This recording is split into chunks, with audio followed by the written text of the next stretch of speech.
Hello, besties, and welcome back to our fourth episode of the Your Two Best Friends podcast with your co hosts, Annalise Lacasse and myself, Danielle Hanlon. We have a really special episode for you all today talking about engaging mental health conversations and Christianity. Our very own co host, Annalise Lacasse, is getting her master's in counseling. And so she brings a lot of expertise and years of experience, especially doing counseling work, into our podcast. So we're really lucky to have her and get to talk about a lot of things that I've wondered myself, and I'm sure plenty of other Christians have wondered as you're walking through your faith. So we're going to have Annalise share a little bit about herself so that you can get to know her a little bit. And then we're going to talk about all things mental health and Christianity. This is going to be part one in a series that we're going to sporadically do through the life of this podcast, where you can really talk to Annalise about all things trauma, mental health, and things that she might have expertise in that maybe you don't have access to at home. So feel free to send in questions, DMs, comments of things that you would like Annalise to cover. And we're going to bring these episodes sporadically throughout our seasons in the course of this podcast. So Annalise, if you want to take it away and talk a little bit more about yourself, maybe your passions, your interests, how you got into this field, and give the listeners just a little more background about you. So I guess to start off, I live in Michigan. I live here with my husband, Alec, who I love so much. And he's a sculptor, he's an instructor. And so, yeah, we have a little home together, and we've been married for a year and a half. So that's been fun and very good time. And yeah, so I guess getting into a little bit more about my passions and ultimately what led me to where I am now. It really started off when I was a little girl, and I had a very big interest in cross-cultural ministry. I really felt like drawn to the people of China and really wanted to work there. And as a result, after I was a bit older, I did YWAM and went to China with that organization. And through that experience, I really was introduced to the injustice of sex trafficking while I was there. It was the first time that I saw individuals who were being prostituted, and it really placed a burden on me, like, for those people. And so from there, I went to North Central University. That's where I met Danielle. And as she shared last week, we both were in the intercultural studies program. And while I was there, I really learned a lot about like cross-cultural ministry, about community development. And then I also tried to seek out every opportunity I could to learn more ultimately about this injustice of trafficking. And I know Danielle and I actually took a class on that about modern day slavery, what that looks like. And that class was very impactful on me. And again, my senior project focused on counseling individuals who are trafficked. And through learning about these things, and I have both like interned with an organization that trains communities on sexual trauma, and then working as a resident advocate in a home for women who are sexually exploited. I really began to see that there is such a need for Christian trauma informed counselors. And so if there's a need, right? If the Lord is showing this need, then not often. I think often he like wants us to be a part of the answer for that need. And so this really was a burden and a need I saw. And so I felt that I had the skills and the time to go back to school and get my master's in clinical mental health counseling. And so while I have been in there, this is my third and final year. I'm going to be done in just a couple months. Very excited. I have both been trained so that I'm more equipped to work with those women who have been sexually exploited. But really, it's opened up a new world to me. Like this mental health world has been opened up to me, and I have seen that there's so many other areas where people are struggling. yes, with trauma, but also with like different mental illnesses and how that affects an individual. And so ultimately going back to school has just like opened up more things that I'm passionate about. And so it's really cool that we have this podcast, and really I can use this space then to share some of those things that I have learned, because a lot of people are struggling with their mental health. And so that is a little bit about me, my journey to what brought me to where I am now. Thank you so much for sharing that, Annalise.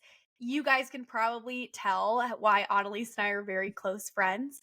We are both very passionate people, and especially about this area of women who are being prostituted and trafficked.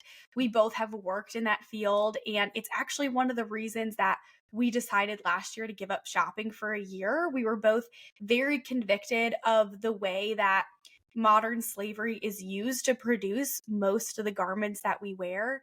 And so, Annalise and I, we really just, this is something we're very passionate about. And I'm sure we'll talk a little bit further about on the podcast if you guys would be interested in hearing about that. So, Annalise, let's open this conversation up today and really get into the meat of what this podcast is going to be about. And I wanted to have you talk about the differences between a therapist or a mental health professional and a pastor or a mentor. What are the differences and like the different circumstances in which you'd seek out these professionals? Is it for the same thing? Is it for different things? What would that look like? Yeah. So counselors and pastors, both very honorable, good occupations, right? But also both trained in very different things, right? So I have had the privilege of being raised by a pastor, and two of my brothers in law are pastors. And so I have learned a lot through them and have seen even a bit about how they were trained, right? Within our school, seeing how the pastors were trained. And ultimately, they learn how to interpret scripture, they learn how to lead a congregation, disciple believers, right? The list goes on. They do a lot of things. However, they are often not clinically trained to counsel people who are struggling with mental illness. And so, what does this mean? There's kind of this hierarchy of mental health care, right? And so at the base of this hierarchy are pastors, right? And lay counselors, people who might not have a degree in counseling, but have been gone through some training. And so this type of counseling can be beneficial for someone who maybe is experiencing, like they're going through a transition, or they're dealing with relational conflict, or a spiritual issue, right? These would be great things to take to someone who is a pastor or a lay counselor. And then moving up a bit would be a clinically trained counselor. And so someone who is struggling with mental illness, specifically mental illness that is affecting their daily living, this would be then a good fit for them to see a clinical counselor. They totally still can meet with their pastor, meet with a lay counselor, but you're probably going to bring up more so topics of the things that I just explained. And then if you move up a little bit more, this would be maybe someone who um, is emotionally distressed and struggling with their mental illness to a degree that maybe they're gonna hurt themselves or hurt another individual, right? They then should probably be in healthcare, like inpatient hospitalization, and there maybe they would be seeing a psychiatrist or something of the likes. And so yeah, that is a little bit of information on, like, if you're struggling with these different things, like who you should be seeing. Sometimes it is confusing to decide what circumstance or situation you bring to each person, but you can bring certain things to pastors and they may direct you to a clinically trained counselor, or vice versa. A clinically trained counselor might direct you to a pastor. And so that's the beauty of the body of Christ. We all get to use these tools that God has in his toolbox of all his people that are trained in different ways. And I think that's a really beautiful thing. I think it's great that one person just doesn't do everything, because all the body parts do different things in the body. Yeah. So, Annalise, this is kind of a common question that I hear, or something that people think about. Is it a sin to struggle with anxiety or depression, or maybe something like an eating disorder? We're being really broad now with some of the things people struggle with. How does God view these things? Okay, so mental illness can be a result of a sinful lifestyle, right? But this is only sometimes. And so there are consequences for our actions, right? And so I actually noted some specific circumstances, right? So extreme jealousy could lead to anger or maybe even like demonic oppression. We can see this in 1 Samuel 19, 9 through 10. Excessive worry can lead to anxiety. We can see this in Philippians 4, 6 through 7. Excessive work can have repercussions. This is seen in Psalm 127, 2. Negative thoughts can be harmful. Philippians 4, 8, 2 Corinthians 10, 15.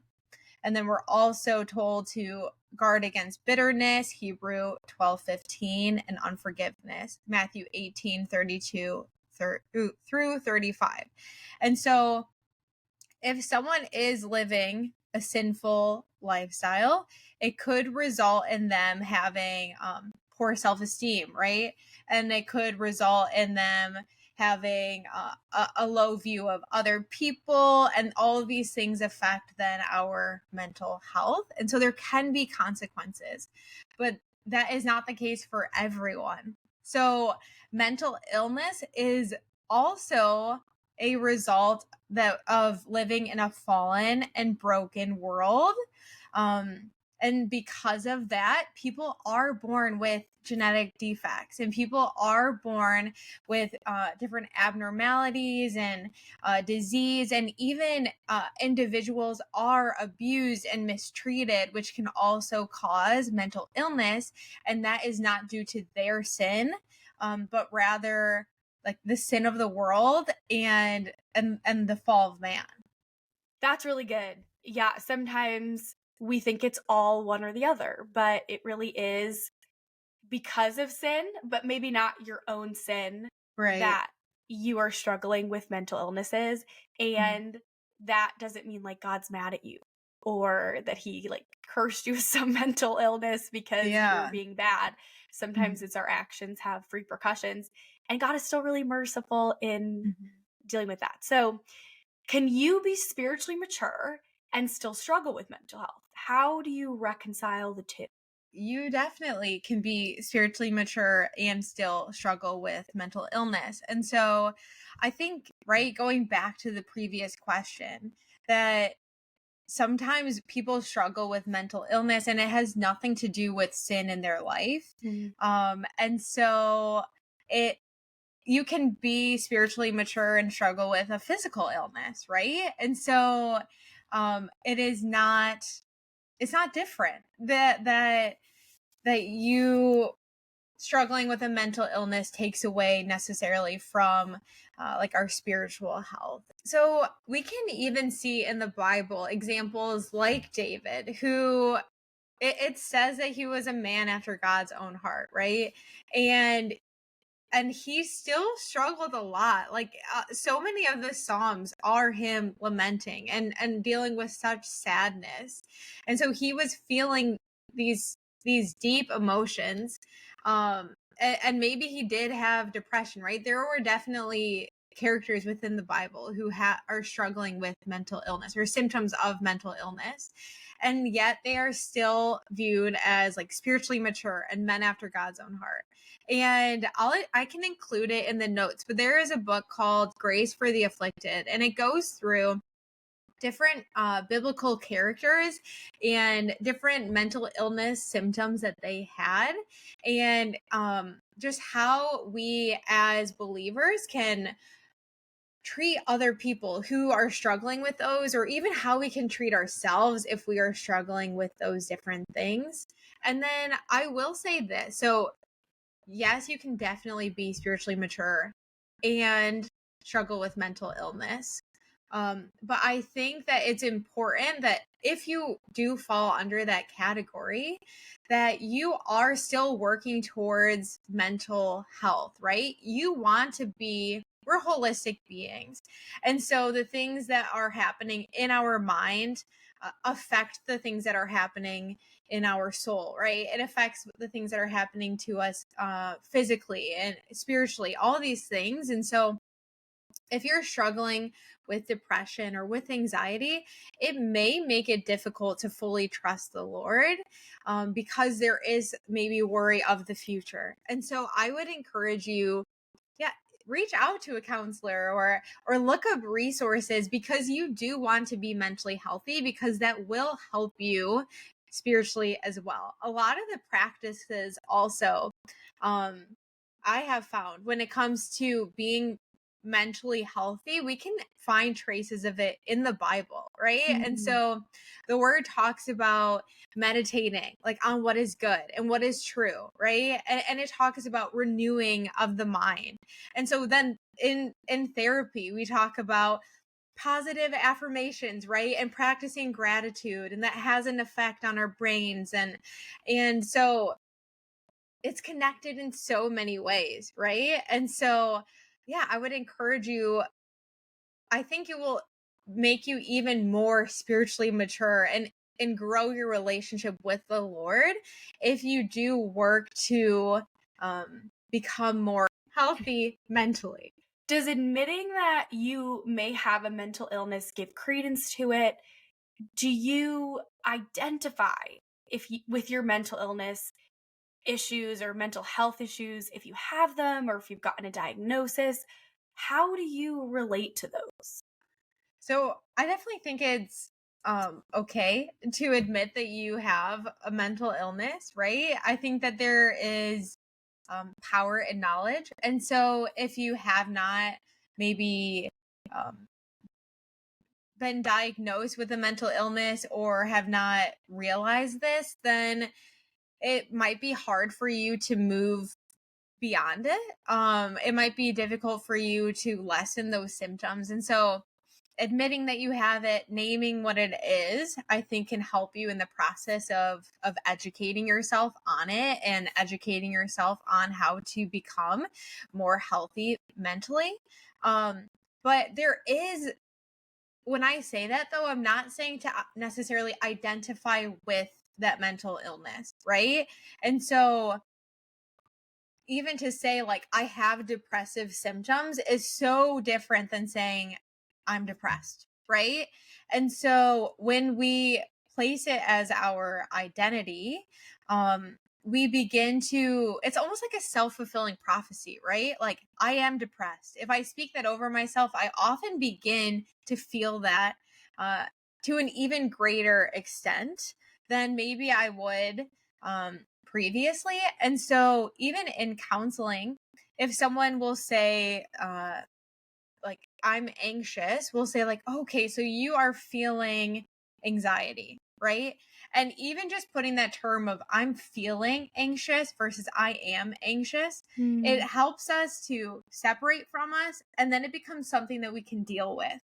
Because when I say I am anxious, I'm speaking it over myself and it feels like it's a part of me. And how do you separate yourself from something that's a part of you? But if you say, I feel anxious, then it becomes manageable, and it's something that we can work to find healing from. That's really good. It made me think, we don't do that with other things. Like you maybe are acting out, like say you are doing bad things, but you wouldn't say I am bad.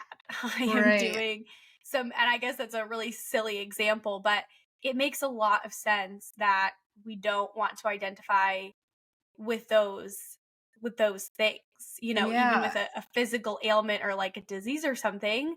We're like, I am, battling this, I'm combating this, I Hmm. I am not this. I am not, Right. this thing that I'm working against. And there's so much power in our words. I've looked up research. I don't have it up right now, but they have done research that even speaking, this is so wild, to plants, speaking positive things to plants will help them grow. And then if you speak hate to plants, they'll die. That is Oh my. mind blowing. Okay. And so if plants react that way, what do you think our minds are doing, right? If we speak positive things over them, we'll grow, right? We're going to continue to grow. But if we are speaking death over ourselves, right? The Lord or the word talks about this, that the power of life and death is in the tongue. If we're speaking death over ourselves, our symptoms are probably not going to be getting better. That's really good. It's also really good that it's like you don't have to live in delusion and be like, Right. no, I'm not struggling with anything. I'm not experiencing any anxiety. I'm not experiencing any depression. But like you're saying, we don't have to identify with it. We Yeah. are not just being ignorant that it's there and we're not going to deal with it. And it's harming us all the time and we're really struggling, but you don't have to identify with it, which is it's a really beautiful thing because we do Yeah. have freedom in Christ and healing, whether that's on this side of eternity or on the other side of eternity. So, Mm-hmm. promise to us as believers, but we will definitely have struggles because, like you said, of that sin. What are some common misconceptions that we might have in the Christian community about mental health or mental illness and how they intersect with our relationship with God? Well, I think one misconception that I hear a lot is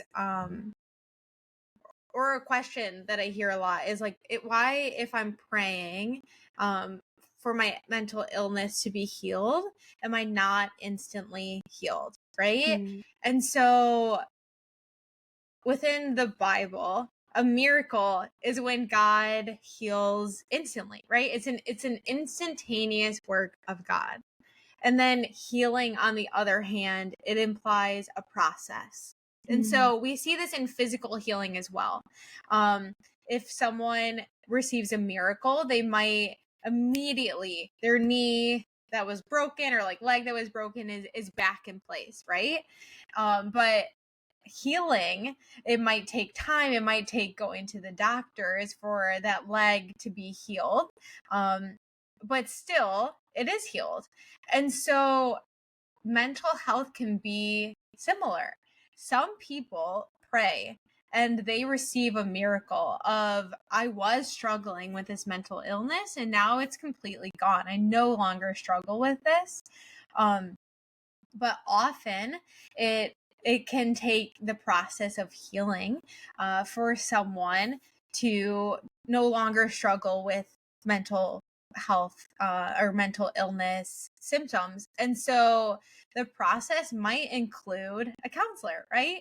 Like how we go to the doctor for a physical illness, it might include going to a counselor for this mental illness, and then together working towards these goals to see these symptoms decrease. And that might be the process of healing that this individual receives. And so continue to pray, for sure. Continue to pray, because I totally believe even in the counseling process, that's going to help the process and help you come to that healing, but it might take longer than you expected. And also, I would encourage someone, maybe you have been praying this, don't be discouraged because you haven't seen your healing yet, but just trust in the Lord and believe that he can work this out for your good, right? That he can work these things in your life. And as a result, that you would be more resilient, right? A lot of people who struggle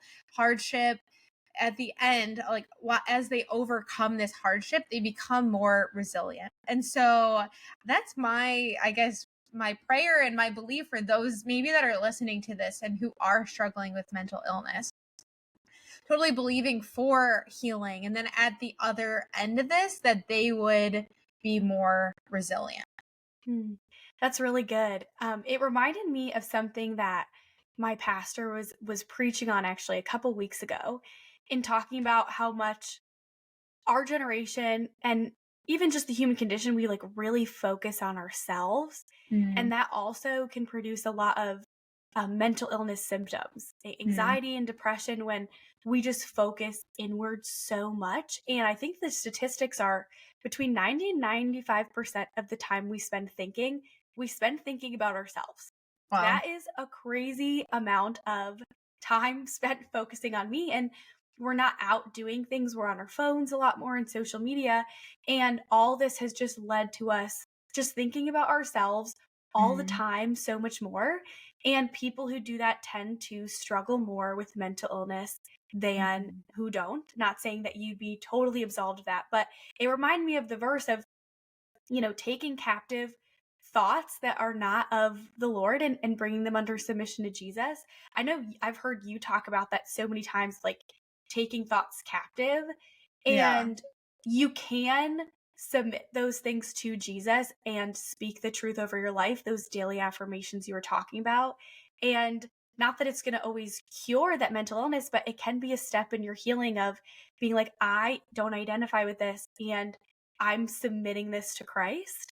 I'm submitting my mental illness. So that's just kind of one thing it made me think of. But another Yeah. question I wanted to ask you is, how can Christians and a Christian community gather around people and support people that are struggling with mental illness? They're going to be in our community. Maybe it's ourselves.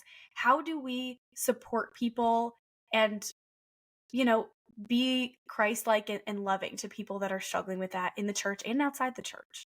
I think education is really powerful, right? And so, one big hindrance to people seeking treatment is Mm, stigma surrounding mental illness. And so, if someone feels embarrassed by their diagnosis or they feel embarrassed by the symptoms that they have, it's going to lessen the chances that they will seek out treatment. And so, if we are maybe stigmatizing certain mental illnesses or uh, symptoms of mental illness, then we are we're adding to the problem. And so one way to really like eradicate stigma is education. And so through educating yourself on mental illness and why certain people struggle with certain mental illnesses, it really can help us to view people, these individuals who are struggling, in a better light. But also it can help us, maybe we get in conversation with someone who is sharing with you that they are struggling with depression or they are struggling with anxiety, and it will give you tools to speak to them, because sometimes we feel a bit like out of our depths when people are speaking to us about certain things that they're struggling with. And so if you educate yourself on the topic, you'll be better equipped to speak to them, and maybe even like to pray over them, or to offer encouragement to them as they are struggling with their mental illness. thanks for sharing that. I think we're all not going to be counselors, we're all not going to have that Mhm. education, but we can always pray and we can always be a support, and we can check in on our friends and loved ones that might be experiencing this, knowing, like you said, it's not a sin.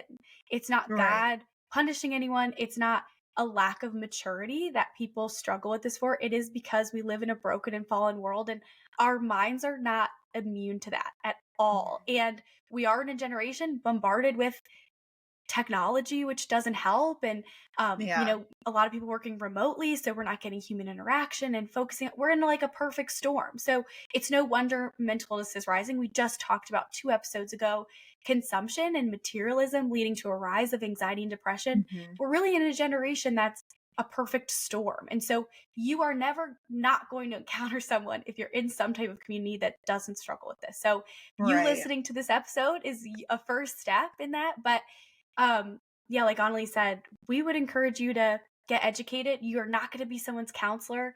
You're probably not, if you're educated, going to be able to be someone's counselor. So you don't want to put yourself in a position that you're not equipped for, but you want to be able to be their community and their support. And Mhm. so, Annalise, to wrap this up, what are some practical things, if you're struggling with mental health, that you can Yeah. do maybe every day to align your life and your heart and your mind more with the Lord. Not going to be, of course, go talk to a mental health professional. Sometimes it means being on medication and all different things. But Mhm. what are some everyday practical things people can do that can help with their struggle in mental health?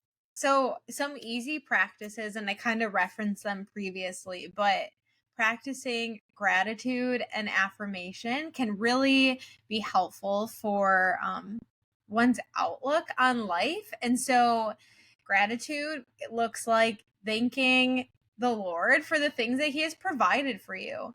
And so, listing out 3 things a day, and often try and make them different things each day, of like, God, I'm really grateful that you blessed me with my husband, and I'm really grateful that you've blessed me with a close community, and I'm grateful that you've provided me a job, right? So you say these things and then move on to affirmation, right? A lot of people struggle with low self-esteem, and so speaking over yourself, like, yeah, I really affirm in myself that I'm very good with people, and I affirm in myself that um, I am creative, and I affirm in myself that I am good at writing. Saying these things, speaking it over ourselves, maybe at first it feels foreign and uncomfortable, but eventually you start to believe the things that you're speaking over yourself, right? We believe often the things that we think a lot. And so if the thoughts in our mind are negative, we're going to begin to believe them. And so if we're constantly thinking negative things, we're going to have a negative outlook on life. And so by practicing gratitude and by practicing affirmation, we're changing the thoughts in our mind, which then changes our beliefs and then changes the way that we act. And so, with this new mindset, then we are acting out of a place of gratitude, and we're able to thank people when we see them at the store. And because we are affirmed in our identity, then we're able to affirm other people's identity, right? And so, it starts maybe, like, to your point, like focusing inward, but eventually it pushes us focusing more outward, Mm. of like, okay, I feel like I'm in a healthy place, like I can help other people, I can call things out in them. And so I would start with that. And I think as these podcast episodes continue, like talking about mental health, I'll definitely continue to share even more just like strategies and um, maybe even specific to certain mental illnesses, like what you should try if you are struggling with those certain things. I even think if you can't think of those things to say about yourself, the Bible has plenty. So Yeah. you can go in there and see what God says about you, that you are beautifully and wonderfully made, that He has a plan and purpose for your life, that He loves you, He's made promises to you. And so um if you can't change it with things you could think of on your own, God has plenty of wonderful things to say about you. And He had you in mind when He was saying that. He had every single person in mind because He believes the same thing about everyone. He loves us all, and He's created us all for a plan and a purpose. And so, if no one's told you that recently, we want to speak that over your life. And we hope that, eventually over time, you can start to believe that, because it's the enemy that really tries to get in there and tell you lies. And the enemy can latch on to a mental illness. The enemy can latch on to these negative thoughts. You might have a mental illness because of someone else's sin, but the enemy can use that to really like twist and warp the way you feel about yourself and other people and about God. And so being on guard in that way and using the word to practically help with your mental illness, taking your thoughts captive, speaking over life and truth over your life and over your mind, I think are practical ways and small things you can do every day that can have a really big impact over the course of your life. So thanks for sharing those, Annalise. Annalise is going to be in the future talking about more specific things. So like we mentioned in the beginning of the podcast, this is kind of an overview. These are maybe some common misconceptions or things people wonder in general about mental illness. Like, is it a sin? Can you be mature and have a mental illness? Common misconceptions.